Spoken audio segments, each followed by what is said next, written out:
Welcome back to the Mid-Level Media channel, everybody, and it is time for another unboxing, review, and giveaway of the new 4K edition of Top Gun released by Paramount Studios. So let's look at this cover, guys. This is an excellent cover. Just the image of Tom Cruise next to the jet. Just a fantastic image right here. You have the Top Gun text and logo in the center. Features HDR down here, and this is not a sticker. This is actually a part of the 4K cover, which I'm not too crazy about when they do that. I like to have on the sticker so I have the option to take it off, but that is on there. Up here you have a sticker and it says includes newly remastered features plus new bonus content. So there is actually a new feature and bonus content on this disc, unlike the War of the Worlds. Up top you have the Tom Cruise name. You have 4K Ultra HD, Blu-ray Digital, and the 4K Ultra logo at the top. So let's go ahead and check out this spine. Nice looking spine right here. You have the Top Gun logo in the center. You have the image of Tom Cruise, the Paramount Ultra HD Blu-ray 2-disc set, also featuring a Blu-ray and a 4K disc. Let's go ahead and look at the back. These are some awesome images on the back right here. They look great. It all looks very crisp, like it's in HD. So just fantastic images chosen for the back. Go ahead and zoom in on these special features, and like I said, they actually have a new special feature for the 4K, and you have the Disc 1 4K Ultra HD feature film, 4K special feature, the Legacy of Top Gun, plus on your 6, 30 years of Top Gun, commentary by filmmakers and naval experts. And then on Disc 2, you have the Blu-ray feature film, plus special features, the Legacy of Top Gun, on your 6, 30 years of Top Gun, the Danger Zone, the Making of Top Gun 6-part documentary, commentary by filmmakers and naval experts, Tom Cruise interviews, multi-angle storyboards, best of the best inside the real Top Gun, behind-the-scenes featurette, survival training featurette, and more. So the special features that are on the Blu-ray, they also have that 4K special feature that's on the Blu-ray, so that's on both. But the 4K has some of the ones that are there. The only one that's exclusive to this 4K that has not been released before is the Legacy of Top Gun. So you have some other information down here. The film's rated PG. It is 109 minutes from 1986. So go ahead and take this out of the slip cover. Right there, guys, you can see you have the exact same cover. This is also stuck on there as well. You have the spine. And you have the cast list down below as the main difference. So let's go ahead and open it up. And as you can see, just like the War of the Worlds, they are promoting the other two 4Ks in this line, the Days of Thunder and War of the Worlds. So let's go ahead and take that out. You got the digital code on the back that I will be giving away. And right here, guys, just more standard disc. You got the blue. You have the black. This is the exact same as the War of the Worlds was. I really wish they would have done some artwork for these. You know how I like artwork, but yeah, just the plain Jane Top Gun for this Paramount release. So go ahead and put that back in. Close it up. We'll put it back in the slipcover, guys, and stand by for my review and thoughts on the film, as well on my thoughts on the actual 4K presentation and the special features. So stay tuned. Thank you guys for sticking around for the review portion of the video, and I'm going to give my quick thoughts on the film, then go into what I think of the overall 4K presentation and these special features. So just starting off right off the bat, I don't think I've seen parts of this film before, but I have not seen it in its entirety. So this is practically a first-time watch for me, and what I can say is that this film is very fun. It's a total blast, and to be honest, like, I loved watching it.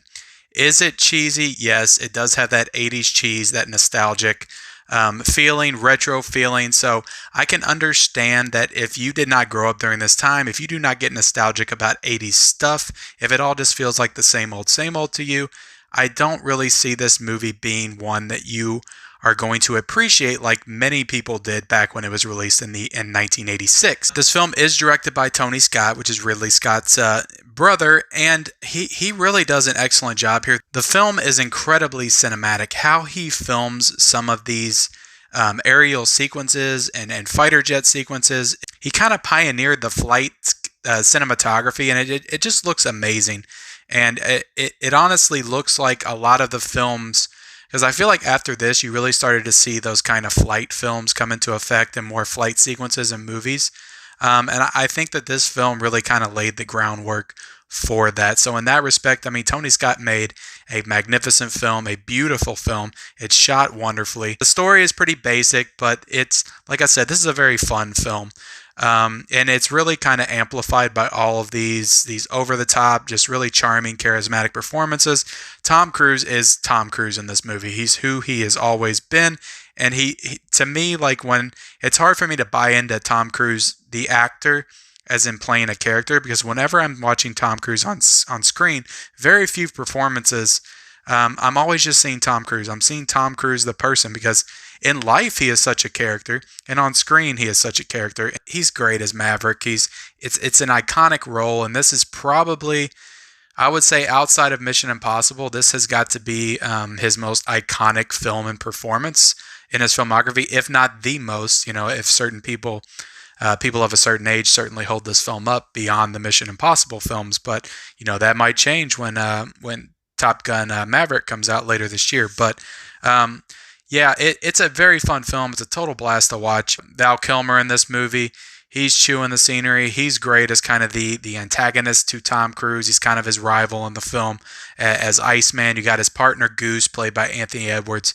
He's a really fun character. You have cameos by Meg Ryan and Tim Robbins, who would later become bigger deals. And I don't even really want to call them cameos. They're actual performances in the film. They're actual characters. But you can see, like, there's some scenes that Meg Ryan has to handle in this that are kind of emotional. And you can see why she became such a much bigger star after this film, and people started picking her up, because she really nails those emotional scenes, and not just the sad moments, but also the happy moments and the joyous moments. And she's an absolute spark of energy in this movie, in the very short time that she's in it. And let's get into the romance aspect of it with Cruise and McGillis, because to be honest, that is a very big aspect of the film.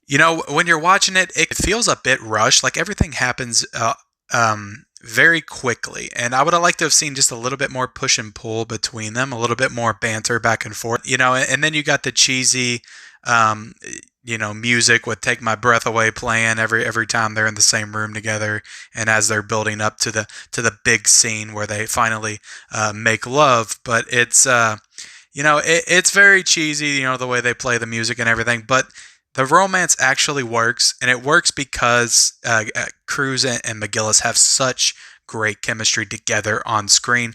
They really bring out the best of each other, and I don't know if they were involved in any other movie together, but they were fantastic in the film together, and you could just feel the sparks flying when they were close to each other. So it worked because of how good they were, not necessarily how they wrote it or how they filmed stuff.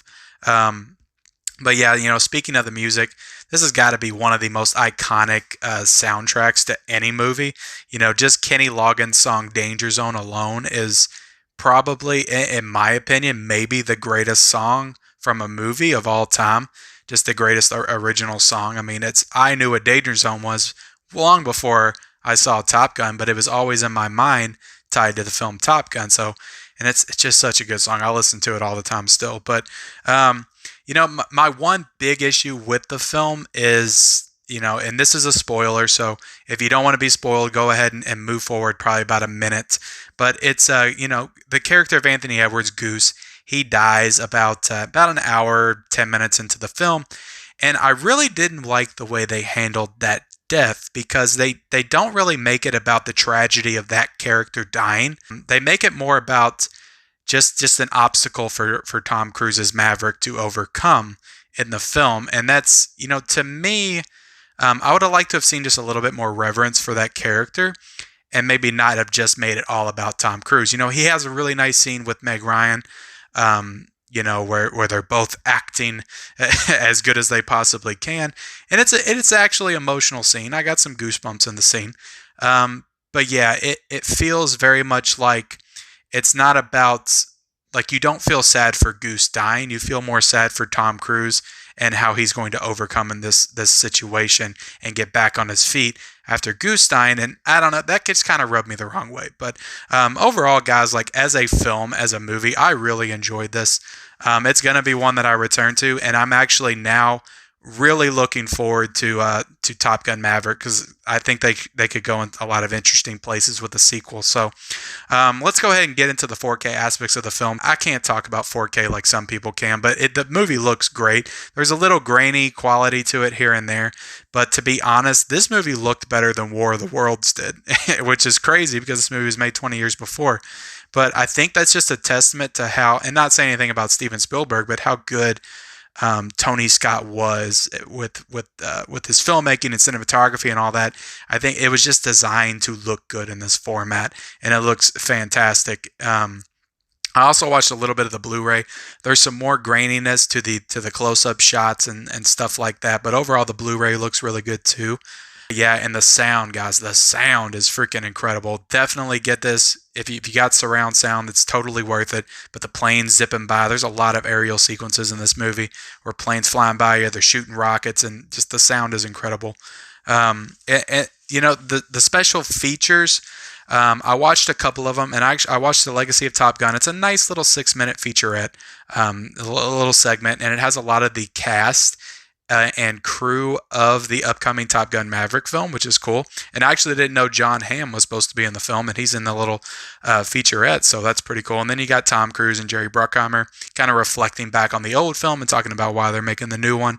And it's a pretty cool little featurette, and I'm glad that they actually added something new into this 4K restoration. And the other one I went ahead and watched the 30 Years of Top Gun, which is a previous featurette that was on the Blu-ray, but this is about 30 minutes, and it's a very interesting documentary just talking about Tom Cruise and how he's interested in filmmaking, how he put it in his contract that he was going to be involved in all the production meetings and all that stuff in the film. And it was kind of funny because he was talking about being 21 years old and walking into the room. They're like, who's this young, dickwad coming in here trying to ask questions and tell us what to do and how to do our job? But it kind of gave you some insight on the origins of Tom Cruise as not just the actor, but the Hollywood mogul and producer that he is now. But and they also talk a little bit about the sequel and kind of the origin thought process that went into wanting to do a sequel. So